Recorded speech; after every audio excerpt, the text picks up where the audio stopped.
નમસ્કાર બાળ મિત્રો, આજના વિડીયોમાં આપણે ઇરેગ્યુલર પ્લુરલ એટલે કે અનિયમિત બહુવચન વિશે જાણીશું।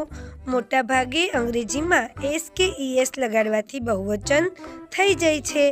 આજે આપણે આ નિયમ મુજબ ન થતા હોય તેવા બહુવચન જોઈશું, જેમાં સૌથી પહેલું આવે છે શીપ। શીપ એટલે કે ઘેટું।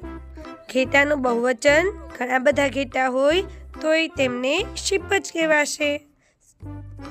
ત્યારબાદ આવે છે ફિશ। એક માછલી માટે ફિશ જ રહેશે અને ઘણી બધી માછલીઓ હશે તો પણ તેનું બહુવચન ફિશ જ થશે। ત્યારબાદ આવે છે ડિયર। ડિયરનું બહુવચન ડિયર જ થશે।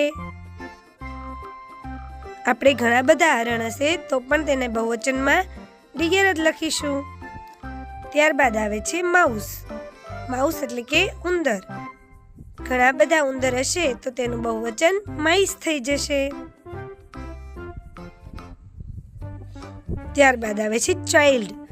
એક બાળક માટે આપણે ચાઇલ્ડ વાપરશું અને ઘણા બધા બાળકો હશે તો ચિલ્ડ્રન। ચાઇલ્ડનું બહુવચન ચિલ્ડ્રન થશે। નેક્સ્ટ જોઈએ, કોઈ એક જ વ્યક્તિ હશે તો આપણે પર્સન બોલીશું। જ્યારે ઘણા બધા લોકોની વાત હશે તો તેમને બોલાય પીપલ। શું બોલાય? પીપલ। કોઈ એક જ માણસની વાત હશે તો આપણે તેને મેન બોલીશું। જ્યારે ઘણા બધા મેલ લોકોની વાત હશે તો એને આપણે મેન કહીશું, સ્પેલિંગ બદલાઈ જશે। કોઈ એક લેડીઝની વાત હશે તો તેને આપણે વુમન કહીશું। જ્યારે ઘણી બધી લેડીઝની વાત હશે તો વિમેન। વુમનનું વિમેન। એક જ પગની વાત છે તો ફૂટ કહેવાય। જ્યારે બંને પગની વાત હોય તો ફીટ બોલાય।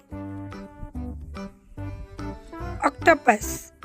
કોઈ એક ઓક્ટોપસની વાત હોય તો ઓક્ટોપસ। ઓક્ટોપસનું બહુવચન થાય ઓક્ટોપાઈ। નેક્સ્ટ જોઈએ ટૂથ। ટૂથનું બહુવચન શું થશે? ટીથ। ટૂથનું બહુવચન ટીથ થશે।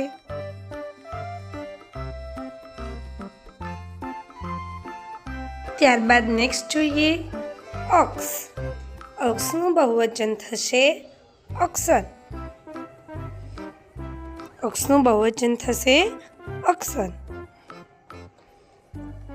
નેક્સ્ટ જોઈએ ગૂસ। ગૂસનું બહુવચન થશે ગીસ। ગૂસનું બહુવચન ગીસ।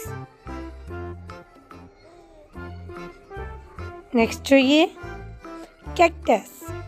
કેક્ટસનું બહુવચન થશે કેક્ટી। કેક્ટસનું બહુવચન થશે કેક્ટી। બાળ દોસ્તો, આ હતા થોડા ઇરેગ્યુલર પ્લુરલ।